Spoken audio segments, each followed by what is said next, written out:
अच्छा जी, अगर आप अपना मकान या दुकान किराए पर देना चाह रहे हैं तो उसका क्या तरीक़ाकार है? देखें, पहले दौर में ज़ुबानी कलामी जो है वो दुकानें किराए पर दे दी जाती थी या मकान जो है वो किराए पर दे दिए जाते थे। अब ऐसा नहीं है।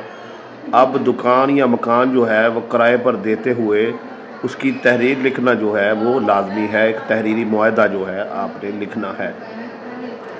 यानी किराएनामे में पहली चीज़ जो है वो तहरीर करना है, उसको मुआहदे को लिखना है, ये ज़रूरी है। अब उसमें क्या क्या चीज़ें लिखनी हैं उसकी तफसीलात कुछ इस तरह से है। नंबर एक कि आप एडवांस लिख लें कि आप ये जो मकान किराए पर दे रहे हैं या दुकान किराए पर दे रहे हैं तो इसका आप कितना एडवांस ले रहे हैं। और नंबर दो, आप किराया लिख लें कि किराया जो है वो कितना है और कितनी देर तक है। यानी 1 साल तक जो है वो किराया यही रहेगा। उसके बाद जो है आमतौर पर कहते हैं कि 10% जो है वो बढ़ेगा।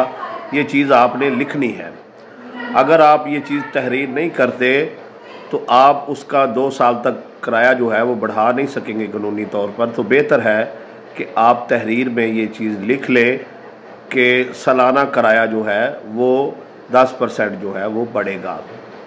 इसके बाद अगर आप मुल्क से बाहर होते हैं और आप छुट्टी आए हुए हैं और आप मकान अपना किराए पर देकर जा रहे हैं या दुकान किराए पर देकर जा रहे हैं तो आपने उस स्टाम्प पेपर पे ये भी लिखना है कि ये बंदा आपका जो किराया है वो कैसे अदा करेगा। मतलब ये है कि वो कैश की सूरत में अदा करेगा। अगर कैश की सूरत में अदा करेगा तो किसको किराया पकड़ाए करेगा, और अगर वो जो है वो आपको किराया देगा तो कौन से अकाउंट में वो है पैसे ट्रांसफ़र करेगा, उस अकाउंट का ज़िक्र भी जो है वो लाजमी कर देना है।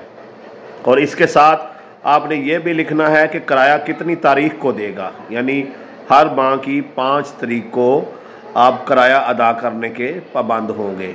5 लिखें, 10 लिखें, जो भी तारीख़ है वो आपने तारीख का उसमें ज़िक्र कर देना है। अच्छा, इसके साथ आपने ये भी लिखना है कि आप मकान जो है वो या दुकान जो है वो किस मकसद के लिए किराए पर दे रहे हैं। यानी अगर आपने मकान जो है वो रहाइश के लिए किराए पर दिया है तो ऐसा तो नहीं है उसने उधर कोई कारोबार शुरू कर दिया है।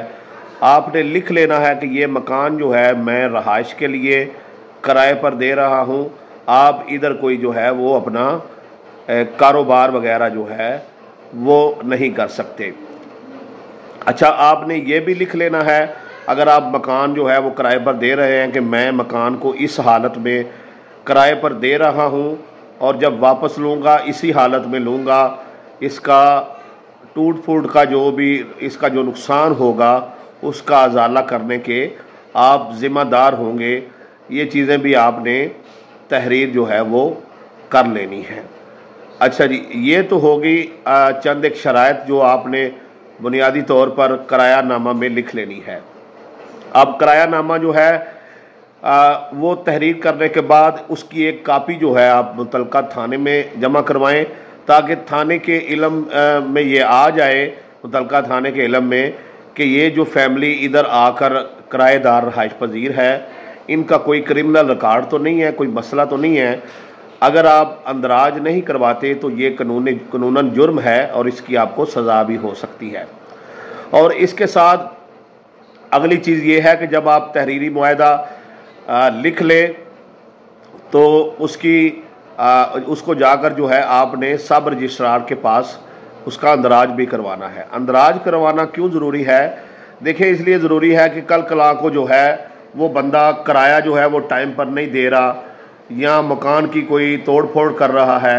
और आप मुआहदे में ये भी लिख सकते हैं कि भाई अगर मुझे अपनी ज़रूरत के लिए मकान चाहिए होगा तो मैं 1 माह पहले जो है आपको आगाह कर दूंगा, और अगर आप आगे किराए पर देना चाह रहे हैं तो उसे 2 माह या 3 माह पहले जो है आगाह कर दें। जैसे भी आप उसमें लिख लें जैसे आपको मुनासिब लगता है।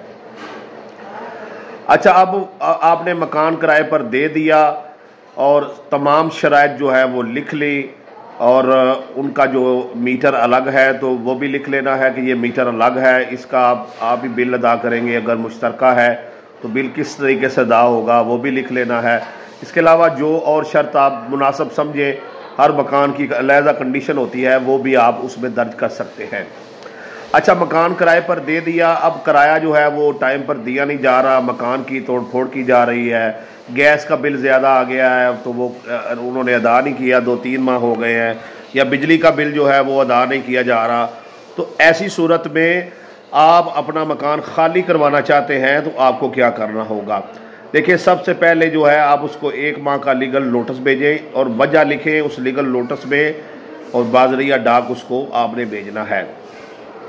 उसमें आप लिख दें जी आप किराया टाइम पर नहीं दे रहे, या मुझे ज़ाती इस्तेमाल के लिए मकान चाहिए, या मकान की तोड़ फोड़ कर रहे हैं, या कोई और मसला जो आप समझते हैं कि ये मसला है, वो उसको लिख कर आपने बाज़रिया डाक उसको वो जो है लीगल नोटिस भेज देना है।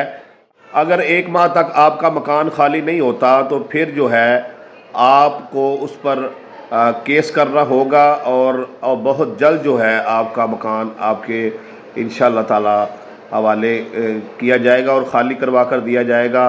और केस करने के लिए ज़रूरी है कि आपके पास आप मुद्दई की एक शनाख्ती कार्ड की फ़ोटो कापी चाहिए, जो लीगल नोटिस भेजा है उसकी डाक की फ़ोटो कापी चाहिए, और उसके अलावा जो एग्रीमेंट आपने किया था स्टाम्प उसकी एक फ़ोटो कापी चाहिए, और इसके अलावा और दीगर जो ज़रूरी कागजात हैं उनकी ज़रूरत है।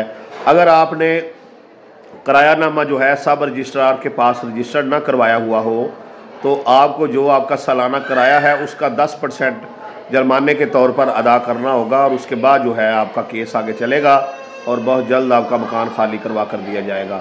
ये जुर्माने की सूरत में है। लेकिन अगर आपने अपना किरायानामा सब रजिस्ट्रार के पास रजिस्टर्ड करवाया हुआ है तो फिर आपको 1 रुपया भी जुर्माना नहीं पड़ेगा।